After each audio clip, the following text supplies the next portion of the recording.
镜头转来看国内，苗栗有一个退休的民众去当着假投资的诈骗，已经风拐40万块去啊，又搁要将价值800万的不动产以担保金额75万，将这抵押权设定给青云人。好在地政单位有赶紧来通报给警察，阻挡民众受骗损失。出来了！ 警察抓到这个查甫人，伊涉嫌骗被害人的房产去办抵押设定，加在有随抓到人，甲被害人的房产保掉的。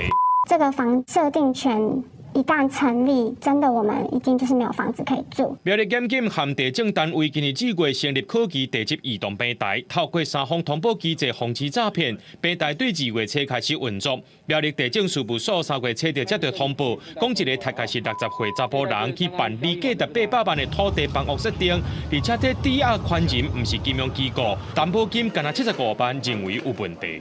如果债权到期没有清偿的话，他的抵押物会移转给抵押权人。其实这几个条件对当事人都非常的不利。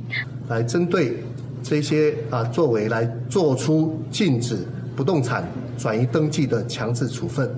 地政单位表示，担保条件和不动产价值无成比例，而且清偿条件真明显，对当事人不利，所以通报警方认定是诈骗。律师也表示讲，一般民众会当便透过地政署对当办理抵押设定，万不伊若无注意，就有可能造成损失。当我抵押设定给别人的时候，别人在我的土地上是有优先债权。那因为当然我可以说你是诈骗集团，我不认账。可是这个诈骗集团会把这个债权转给第三人，叫善意第三人。